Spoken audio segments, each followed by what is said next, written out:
Welcome to Lukebook Money, built for Singapore.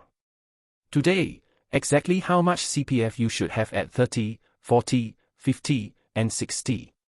Are you ahead or behind? Here's the real story. Quick favor before we start. If you're new to Tiger Brokers, just tap the link in my description below, or key in the code on your screen when you sign up. We both earn $90, and it quietly keeps these daily videos free. Thank you. Now, let's get into it. How much CPF should you have by now? By 30, by 40, by 50, and by 60? Today, let's find out together, one age at a time, so you can see exactly where you stand. This is a check yourself video. In a minute, I want you to open your CPF app, look at your own number, and see honestly where you really stand compared to your age. By the end, you will know whether you're ahead, roughly on track, or a little behind for your age. And if you turn out to be behind, I promise you, from the start, that you are not alone. Here's why CPF is the perfect scoreboard for this. Almost every working Singaporean has one, and it quietly keeps score every single month, whether you ever bother to look at it or not. One important thing before we start. This is education, and not financial advice. And every number you are about to see is a rough guide to steer by, not a verdict on your worth as a person. And do stay right to the end, because I'll also show you exactly how to catch up if you find you're behind. There is a clear plan, and there are real, powerful levers you can pull. So grab your phone, log into your CPF account, and let's walk through the numbers age by age. No shame, no hype, just one honest, friendly look at your own scoreboard. Let's start with why CPF is the fairest scoreboard we have anywhere in this country. We usually measure each other by houses, by cars, and by salaries. But those signals are noisy, and honestly, they mislead us almost all of the time, in both directions. A big salary can quietly hide even bigger spending. And a shiny new car can hide an even bigger car loan sitting right behind it, which nobody else ever sees. CPF strips all of that noise away. You cannot fake it, you cannot borrow it, and you cannot inherit it from anyone. Every dollar in there is purely, quietly, honestly yours. And it only ever grows in one way. You work, you contribute a fixed slice of your pay, and it compounds, year after year after year. That is the entire engine, and it never lies. That is exactly what makes it so fair. It quietly rewards the boring habit of showing up and earning, month after month, for decades, with no shortcuts and no need for luck. And because it is compulsory for almost every employee, it becomes the one number that a cleaner and a chief executive can actually be compared on, fairly, using the very same rules. So the flashiest person in the room is very often not the richest person in it. The neighbor with the flashy car might have far less in his CPF than the quiet auntie living 2 doors down, the one who never talks about money and never seems to buy anything new. And CPF genuinely does not care about your job title one bit. A nurse and a banker earning the exact same salary will build their CPF in exactly the same way, at exactly the same rate. Unlike a bank account, which you can quietly hide from yourself, your CPF sits right there in one app, updated every single month, waiting patiently for you to actually open it and look. It is the one scoreboard that you simply cannot lie to yourself about. So let's learn how to read it properly, understand what drives it, and then use it well for the rest of your life. To know whether your own number is normal, you first need to understand how it is actually built. It is far simpler than most people think. Every single month you work, a big slice of your salary flows into your CPF automatically, before you ever get the chance to see it or spend it. 20% comes straight out of your own pay. Then your employer adds 17% more on top of that. Together, that is 37% of your wage, going in month after month. That employer portion is the quiet gift that most people completely forget about. It is real money, handed to you on top of your salary, that you never even had to ask for or negotiate. But there is a ceiling on all of this. CPF only applies to roughly the first $8,000 of your monthly salary, and that particular cap has been steadily rising over recent years. So if you earn above that ceiling, the extra pay does not grow your CPF at all. Which means that a very high salary, all on its own, will never guarantee you a very high CPF balance. Now, that money does not all go to one single place. It splits automatically into 3 separate accounts, roughly like this for a younger worker 35 and below. The ordinary account is mostly for housing. For the vast majority of US in Singapore, that means it goes straight towards paying for the HDB flat that we actually live in. The special account is purely for retirement, and it is the one that quietly compounds the hardest of the three. That's because it earns a higher rate of interest, and it rarely ever gets touched. And the MediSave account is set aside for healthcare. It pays for your hospital bills and your medical insurance premiums, so it quietly protects the rest of your money from a sudden health shock. Now, here is the genuinely magical part. The interest. Your retirement savings earn around 4% a year, guaranteed by the government, with no market risk and no ups and downs at all. On top of that, the first $60,000 of your combined balance earns an extra 1%. And after 55, part of it earns yet another 1% on top of even that. 4%, risk-free, honestly doesn't sound very thrilling. But left completely alone over 30 years, 4% roughly triples your money, all by itself, without you ever lifting a finger. So your CPF grows in 2 ways at the very same time. New money going in every month from your pay, and interest quietly stacking on top of everything that is already sitting inside there. And when you buy your very first flat, the housing grants you receive land inside your ordinary account too. So for many first-timers, that early number gets a genuine, welcome one-off lift. But here is the honest twist that most benchmark videos completely skip right over. Most of your ordinary account money does not actually stay sitting inside your CPF for very long at all. It gets spent on your flat. Your monthly home loan comes straight out of that account, quietly, month after month, for 20 or even 25 long years, until the place is finally paid off. Your MediSave has its own ceiling too, at around $75,000. So it does not grow forever either. Once it is full, any extra simply flows across to boost your retirement savings. So 2 people earning the exact same salary can end up with very different CPF balances, simply because one of them chose to buy a bigger, more expensive home than the other one did. Alright. Now the part you actually came here for. The rough numbers, laid out age by age. I'm going to give you an on-track range at each age milestone. But please, hear this next part very clearly and carefully before we begin, because it genuinely matters. These are illustrative bands, and I built them around a median full-time income of roughly $5,500 a month. They are rough guides, and not official government targets of any kind. And when I say your CPF balance, I mean every one of your accounts added up together. Your ordinary, your special, your MediSave, and later on in life, your retirement account as well. If you earn more than the median, you will naturally sit higher than these bands. If you earn less, or took some breaks along the way, you'll sit lower. And both of those are completely normal. Here's the whole map, all on one single screen. Feel free to screenshot it right now. Then let's walk through each checkpoint slowly and gently, one age at a time.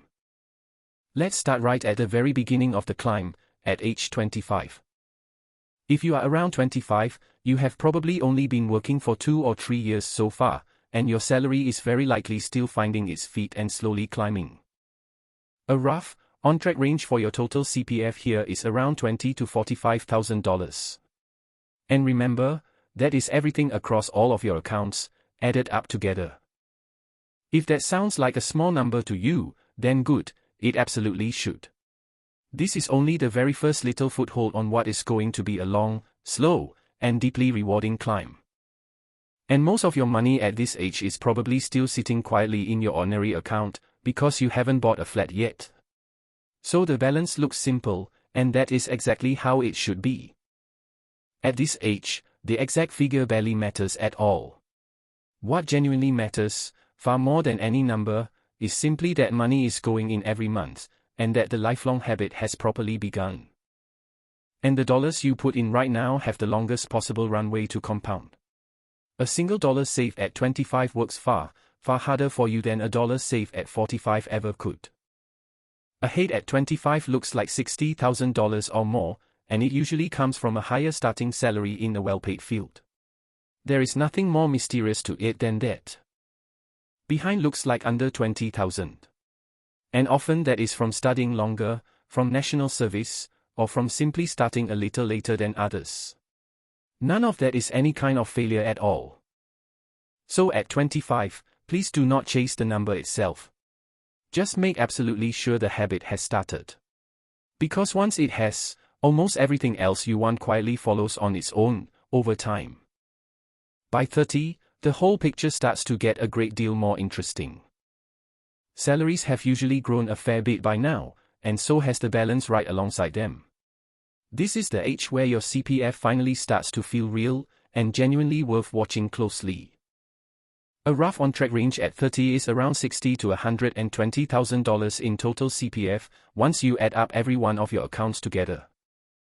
And somewhere in your early to mid-30s, the average member quietly crosses $100,000 in total CPF for the very first time. That is a genuinely meaningful and encouraging milestone. But 30 is also exactly when the big drains tend to begin. A wedding, a first flat, and a renovation can all land within the same couple of years, and not one of those three things is cheap.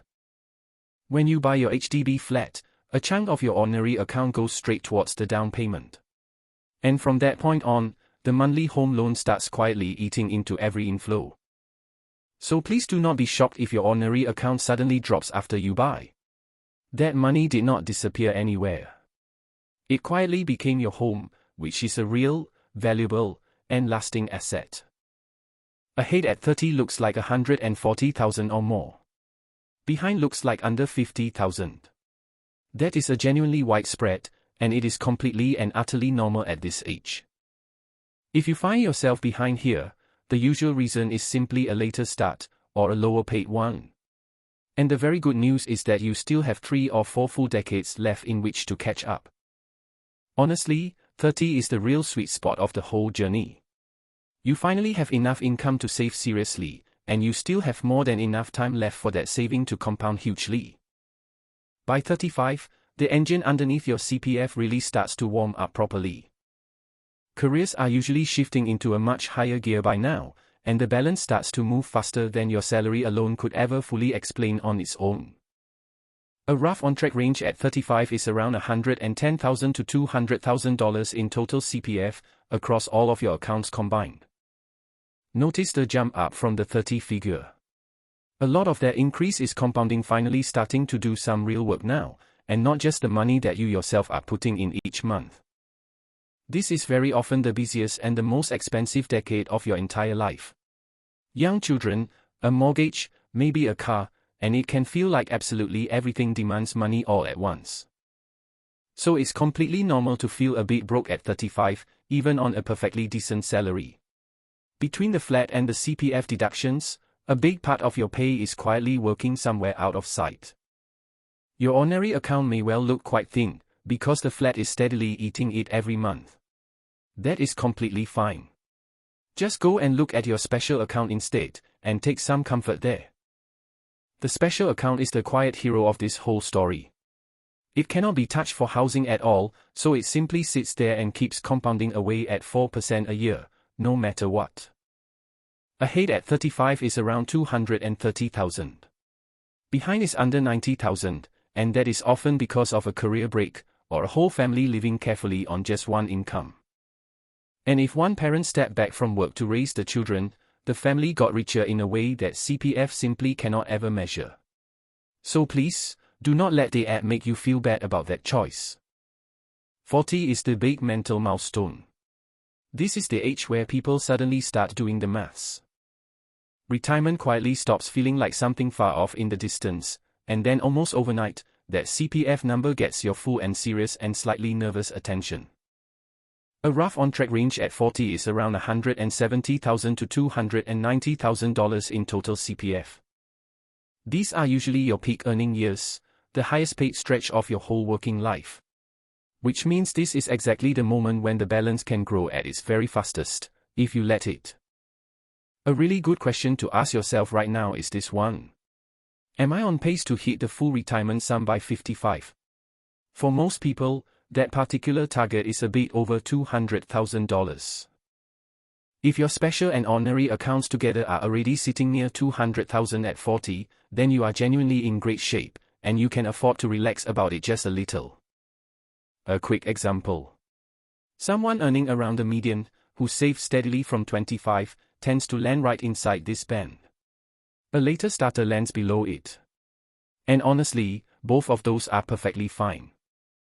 Ahead at 40 looks like $350,000 or more.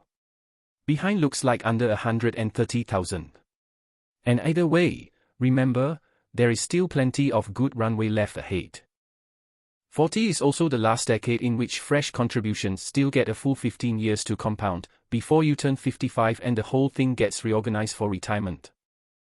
There is an old saying about planting a tree today, so that you can sit in its cool shade tomorrow. And at 40, believe me, it is still very much today. So if you are ever going to make a real, deliberate push, this is the decade to do it. Even small, steady top-ups now will turn into surprisingly real money by the time that you reach 65. And please do not panic, even a little, if you are behind at 40. Because you still have the two single strongest catch-up decades of your entire life lying right there ahead of you. By 45, the finish line finally begins to come clearly into view. 55 is only about 10 years away from you now. And that is close enough to see quite clearly, and close enough to properly and calmly plan for, without any real panic. A rough on-track range at 45 is around $220,000 to $370,000 in total CPF. This is the decade where the system itself quietly begins to help you catch up. From here on, more of every salary flows towards your retirement, and a little bit less flows to the ordinary account. Your MediSave is probably very close to its ceiling by now, at around $75,000. And once it is full, the overflow quietly spills over and boosts your retirement savings instead. Ahead at 45 is around $440,000. Behind is under $180,000. That is still a very wide range indeed, and, once again, that is perfectly fine. If you are behind, 45 is really the moment to get intentional about it. There is still real runway left to work with, but the easy, effortless early compounding is now firmly behind you. Here's a simple test you can honestly use at any age. Is the gap between you and the full retirement sum shrinking every single year? If it is, then you are winning, whatever the raw number happens to say. Direction beats position, every single time. A steadily rising balance climbing up from a low base will always beat a stalled balance just sitting still on top of a high one. At 50, you are now just 5 short years away from the moment CPF changes its whole shape. The retirement account is coming, and everything you have so patiently built over all these years is about to be gathered up, organized, and lined up neatly for the finish. A rough on-track range at 50 is around $280,000 to $460,000 in total CPF.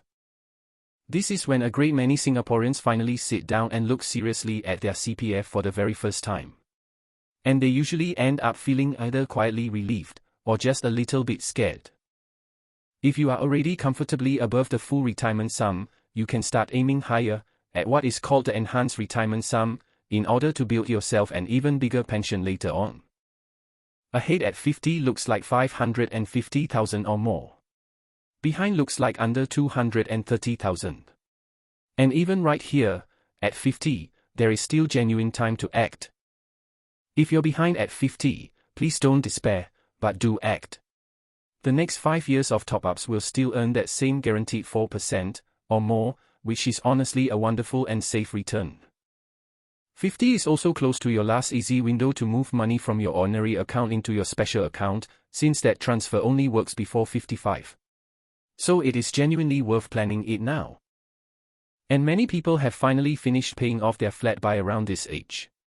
That quietly frees up real cash every month, which you can then use to top up your CPF accounts directly. So 50 is decision time. It is not panic time. You still hold several real and powerful levers in your hands, and I promise you that we will get to every single one of them very shortly. 55 is the single most important birthday in the entire CPF story. This is where absolutely everything reshuffles. Get this one stage right, and the whole rest of your retirement becomes noticeably easier, calmer, and far less stressful than it might otherwise be. At 55, a brand new account is created for you completely automatically. It is called the retirement account, and it quietly becomes the beating heart of your entire future pension. Money from your special and your ordinary accounts moves across into that new retirement account, up to the level of your full retirement sum, and it gets locked into work for your future. That full retirement sum is currently around $220,000, and it rises a little every year. It is the number that most people are quietly measured against.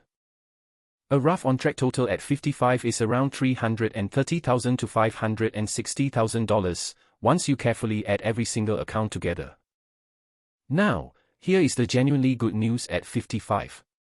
You are actually allowed to withdraw whatever sits above your retirement sum, in cash, and then use that money however you personally wish. And this is exactly where a lot of people make their one big, avoidable mistake.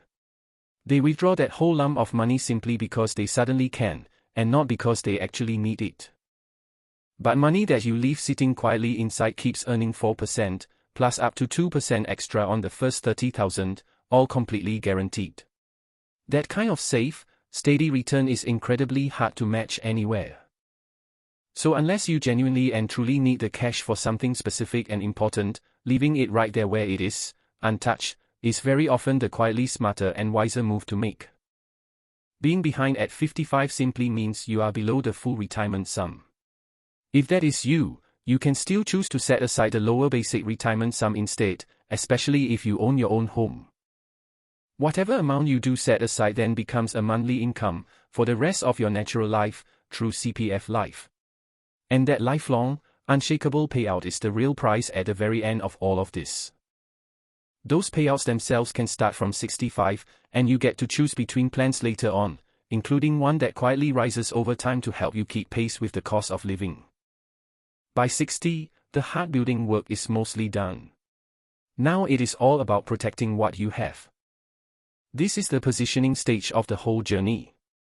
The small, calm decisions that you make right now are exactly what quietly shape the retirement income you are actually going to live on. A rough on-track range at 60 is around $370,000 to $620,000 in total CPF. If you are still working at 60, your contributions do quietly carry on going in, although at a somewhat lower rate than they used to before you turn 55. And you certainly don't have to stop working the moment you hit 60. Many people keep a lighter, part-time income going, which both tops up the CPF a bit more and lets them delay drawing it down. Meanwhile, your retirement account keeps right on earning around 4% a year. So it can genuinely still grow in a meaningful way, even during these final few years of your working life. The big question at this stage is really just deciding when to actually start your CPF Life payouts. You can choose to begin them at 65, or you can quite deliberately choose to wait a bit longer. On the full retirement sum, that works out to roughly $1,600 every month, for the rest of your life. And for each year that you delay starting, that monthly amount steadily goes up. Being ahead at 60 means a comfortable pension, with perhaps a little extra sitting there to withdraw. Being behind means a leaner income, but still a very real one, arriving every single month for life. And do remember this. By 60, your flat is very likely fully paid off, and your children are grown and independent. So your monthly costs are usually far lower than they ever were back at 40. So a smaller number at 60 actually stretches a great deal further than the very same number would have stretched back at 40. Context, as it always does, matters absolutely enormously here. Now let's talk properly about what those three little words actually mean. Because these labels get twisted around inside people's heads all the time. And that quiet twisting causes an absolutely enormous amount of completely needless worry, guilt, and shame. There are really only three honest zones that you can possibly be in. And not one single one of them defines your actual worth as a human being. Being ahead usually just comes down to one of three fairly boring things: a higher salary, an earlier start to your career, or a smaller and much cheaper home than most people bought. It very rarely means that person is somehow smarter, or more disciplined, or more virtuous than you are. Far more often, they simply happen to earn more money, and to earn it sooner than you did. Being on track means that you are roughly where a steady median earner would land. And that quietly describes most people, and it is genuinely a good, healthy, and comfortable place to be sitting. Being exactly average in your CPF is completely and entirely fine. Usually it quietly represents a whole working life of showing up, and doing the right thing, month after month, without any fuss. Being behind just means that you happen to sit below the band for your age. And here is the part that I really, truly want you to hear, and to hear clearly. Being behind is extremely common, and it is almost never a moral failure of any kind at all. Two people the very same age can have wildly different balances. And the one with less may simply have lived a much harder life than the other, or even an altogether fuller and more generous one. There is a saying that comparison is the thief of all joy. So please, run your own quiet race here. The only person your CPF number is really worth comparing against is you, a few years ago. So when you finally do check your app, please resist that first urge to feel any shame. A single cold number on a screen simply cannot possibly see, or understand, your whole life story. Let me now lay out the honest reasons why so many good, hardworking people end up behind. You will almost certainly recognize at least some of these from your own life. And I really want to be clear, right up front, that not one of them means that you did anything wrong. There are 5 really big ones. So let us gently walk through each and every one of them in turn. First, career breaks. Raising young children, caring for a sick parent, or a long stretch of time without any work will all pause your CPF contributions completely, sometimes for years at a time. And when your contributions pause, the compounding quietly pauses right along with them. Those in-between years are very often the most expensive ones of your entire financial life, without you noticing. Second, low-wage early years. If you started out on a genuinely modest salary, then 37% of a small number is, quite unavoidably, still just a small number going in each month. The percentages are exactly the same for absolutely everyone, but the actual dollars going in are not.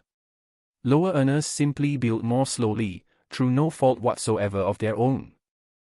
Third, the big life events. A costly wedding, a sudden medical crisis, a painful divorce, or supporting family members can each quietly drain the pace of your saving for years on end. Fourth, self-employment.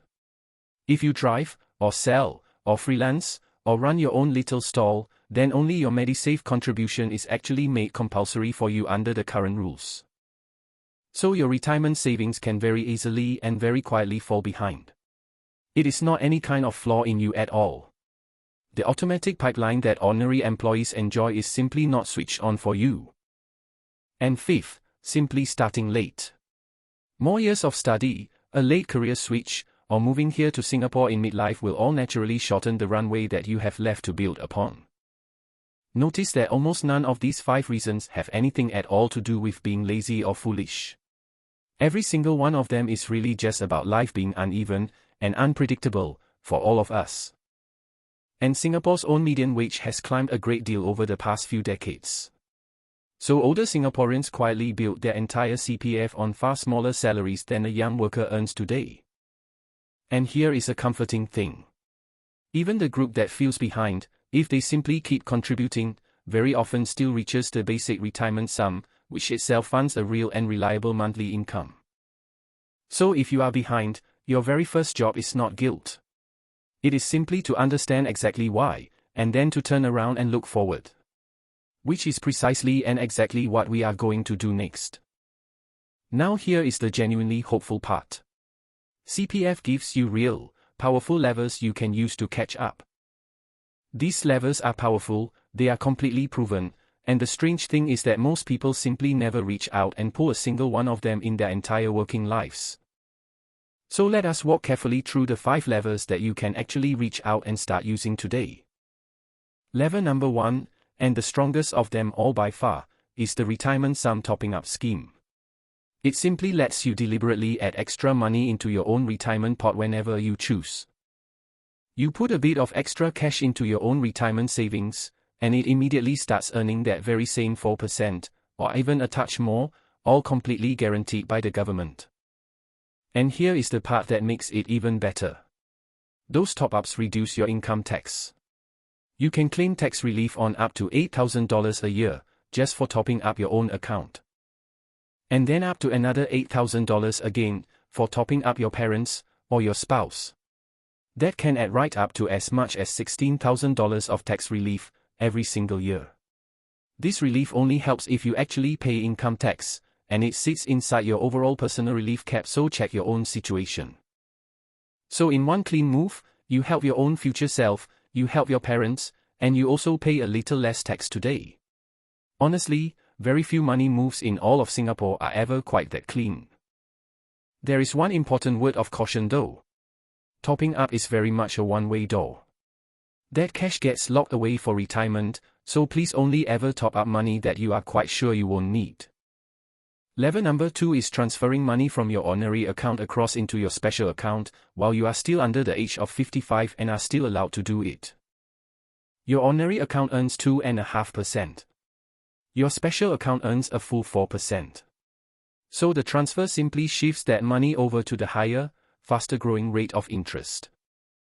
But do be careful here, because this one is also permanent, and you give up that money for any future housing needs. So only ever transfer what you are genuinely certain you will not need for a home. Lever number 3 is honestly the very easiest one of them all. At 55, you simply choose not to withdraw the money that you don't actually need to withdraw right at that moment. Leaving it quietly sitting inside earns you 4%, plus up to 2% extra on the first 30,000, completely and utterly safely. Most people genuinely cannot beat that anywhere with their own investing. Doing nothing at all, but doing it on purpose, is a perfectly genuine strategy right here.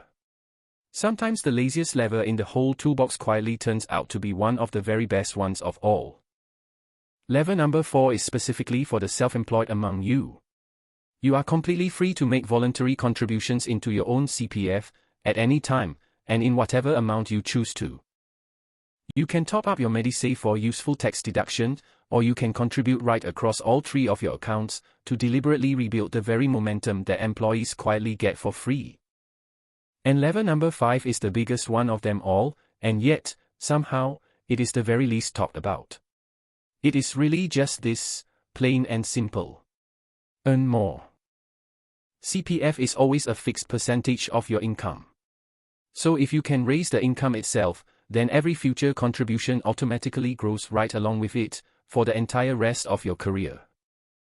Upgrading a genuinely valuable skill, switching over to a better paying job, or slowly building a small side income will all quietly lift your CPF for many, many years to come. And whichever lever you choose, try to make it automatic. Set up a small monthly top-up that just happens on its own. Because quiet automation always beats fragile willpower, over the long run. You honestly do not have to pull all 5 of these levers at once. Even just one of them, pulled quietly and consistently over the years, completely changes where you eventually end up landing. And notice that not one of these is any kind of get-rich-quick scheme. They are slow, they are boring, and they are almost boringly reliable. And that, right there, is precisely the whole point of CPF. Before you screenshot a ban and feel wonderful, or feel absolutely terrible, let me be very honest with you. Every single range in this entire video is illustrative. I build them around a median income, and the plain, simple truth is that your own real life is almost certainly not the median. Incomes right across Singapore vary absolutely enormously. Someone sitting near the very top of the income ladder earns several times over what a typical median earner quietly takes home each month. So 2 people can both be doing absolutely everything completely right, and yet still end up sitting in totally different bands. That is not a failure on anybody's part. It is simply how the maths works out. Housing choices all on their own can swing your CPF balance by $100,000, or even more, depending entirely on the size and the price of the particular flat that you chose to buy. And a lower CPF balance sitting right next to a fully paid-up flat can genuinely be worth a great deal more than a big fat balance sitting next to a huge, and completely unpaid, mortgage. And if you are a lower-wage worker, remember that the government also quietly tops up your CPF for you, through schemes like workfare. So please, never measure yourself against a high-flying banker. Your CPF is really only one single piece of your total wealth. Your home, your investments, your cash savings, and your own earning skills all count for a great deal in the picture too. So please do not reduce your entire financial life all the way down to one number, in one app. It is a scoreboard, there to gently guide you. It is most certainly not a judge sitting over you. If you turn out to be ahead, then stay humble about it. The markets and the salaries were kind to you, and life can still throw plenty of unexpected surprises at absolutely anybody, at any time. And if you turn out to be behind, then stay genuinely hopeful. The direction that your line is heading in matters so very much more than exactly where that line happens to be sitting today. There is a wonderful old proverb that I have always loved. The best time to plant a tree was 20 years ago. And the second best time to plant it is right now, today. And that, really, is the whole quiet message of this video. Wherever your number happens to be sitting today, your very next contribution still counts for something real. It always does. So here is my one simple ask of you, right now, before you close this video and get on with your day. Open up your CPF app, or just log in online, and quietly look. Find your total balance, add it all the way up across every single one of your different accounts. Then, very gently and very kindly, place yourself somewhere ahead, on track, or a little behind, for your age. And do remember, once again, that there is truly no shame in any of those three. Picture your very own line, climbing across the years, a little bit like this one right here. The exact height that it sits at today matters far, far less than the simple fact that it is rising at all. If you happen to like what you saw when you looked, then wonderful. Let that quiet good feeling gently encourage you to keep the whole habit going strong, for many more years yet. And if you didn't much like what you saw, then honestly, it is even better that you looked at all. Because you genuinely cannot ever fix a number that you are simply too afraid to check. Then go and pick just one single small action for this coming week. One top-up, or one transfer, or even just one honest little plan to slowly and steadily earn a bit more money. And here are all of your rough checkpoints together, one final time. Do take a screenshot of this, and then come right back and check on yourself again in a year from now. Just one small action, repeated patiently for years and years, is exactly how every single healthy CPF balance was ever quietly built. There truly, honestly is no secret at all beyond that one. And please do remember, none of this has been financial advice. It has just been a friendly nudge, from one Singaporean to another, to look honestly at your number, and then to act steadily on it. So be genuinely kind to yourself while you sit and look at it. Because simply by choosing to check at all, you are already quietly ahead of everyone who never once dares to look. The auntie quietly winning, the nurse steadily building, and you, watching this right now.